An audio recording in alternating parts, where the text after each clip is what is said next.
Hello everyone, I am Nipun Kumar from the Debating Society NIT Durgapur. Today I am going to give you guys a tutorial for Turncoat debates. It would help you in Turncoat debate competitions, in particular their upcoming Renegado event. Starting from the basics, Turncoat debate is an interesting form of debate where you have to turn your coat during a speech. What does it mean? Well, you start speaking on a topic from a particular stance, be it for or against. Either midway or when the judge demands, you have to change your stance. And whether you change your stance midway or on judge demand, it completely depends on the format of competition. For Renegado, you will have 4 minutes to speak and you will be required to change your stance after 2 minutes. In a turn-court debate, you are given a topic. You will have some particular time period for preparing your speech. After the is over, you have to speak on the topic. Care must be taken that you don't copy someone else's matter. To ensure that, various organizers take relevant safeguards. For Renegado, you will be required to submit a picture of your paper after 1 hour of prep time. Now, having told the basics, let me give some do's and don'ts and some tips and tricks.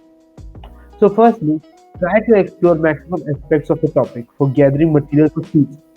Since this format wants participants to speak on both stances or topics, many participants just start rebuting all of their points.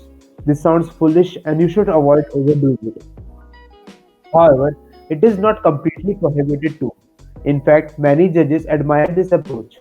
It completely depends on the ideology of judge and you should always ask them beforehand to stay on the safe side.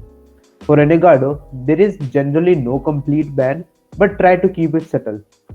So, exploring various aspects, as I said earlier, will save you from the crisis of materiallessness. Next up, try to keep your transitions smooth. Abrupt transitions are generally less admired than smooth transitions. Instead of just saying, let's discuss against this topic, it's better to say, I would be a fool to ignore the negative aspects of this topic. Figuratively, avoid ending on a cliff and better go for the beach. So I hope you would have got an idea about the Turncoat debates. Moving ahead, I would like to call Ayush Chaudhary from Debating Society to give a sample Turncoat debate speech. His topic is Universal Basic Income. So over to you, Ayush. Greetings everyone. With the coming age of AI and robots taking over most of the job sector, UBI is the most viable future. It's a solution for elevating lives of millions of poor.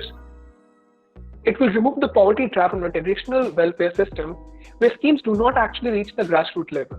It would also break the vicious circle of poverty that goes on and on for generations. Secondly, UBI would reduce the inequality and expand the middle class. An unconditional basic income would also enable workers to wait for a better job or negotiate better wages. They could improve their marketability by going back to school. They could even quit their job to care for a relative. I would like to stress that it's not just a thought experiment, but governments have actually tried it and it works. In 2019, Indian government launched a minimum income for small and marginal farmers. Government introduced a scheme called PM Kisan, which pays farmers owning up to 2 hectares of land a minimum income of 6,000 rupees per year in 3 installments.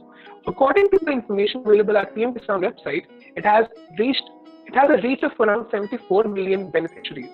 This nationwide program was preceded by similar initiatives at the state level. One was introduced in Telangana in 2018, which gave farmers 8,000 rupees. UBI also has a huge potential to reduce abuse and exploitation at work and create a healthier and better environment at work. The scheme also has benefited around 5.7 million farmers in India, owning a land of around 14 million hectares. But I think I'll be a fool on the mic if I didn't consider the odds against UBI. Because even Amartya Sen, the Nobel Prize winner in economics, says that UBI is not a path for India to take. Let's see it why. If everyone was suddenly given a basic income, it would increase inflation. Most people would spend the extra cash immediately, and that would drive the demand crazy. Retailers would order more, manufacturers would try to produce more, but if they couldn't, then they would increase the prices. Higher prices would soon take the basic unaffordable things from from the poor people even more unaffordable. In the long run, a guaranteed income would not raise the standard of living, but rather depreciate it. Secondly, it would make work seem optional. Many recipients might prefer to live on the free income rather than get a job. They would not acquire work skills for a good resume, and it could also prevent them from getting a job in the competitive world that is of today. The countries where UPI has actually worked are developed countries. And that is basically because of the strong economy that they possess, like the European countries. But surprisingly, it has already failed in Canada and Finland. And I would like to point out why. The cost of implementing UBI is huge. If it was to be implemented in America, then it would cost around $3.9 trillion. That means if you were to implement UBI in America, then you would need to scrap out all the safety nets for the people. So that would be a very risky way to increase the security. And the problem is that the social security and other welfare programs need to be eliminated totally. In addition to this, there are many people who are opposed to handouts for the unemployment. The well-to-do section of society has no need of UBI, but we would still have the UBI, and that would also lead to wastage of money on people who actually don't need it. At last, I would like to conclude by saying that UBI could be a welcome step, but it surely has its own challenges, and it requires a rigorous policy framework keeping in mind the welfare of people. It should be a priority and should not be ignored at any cost. Thank you. So I hope this tutorial would have helped you to get an idea of Turncoat debate.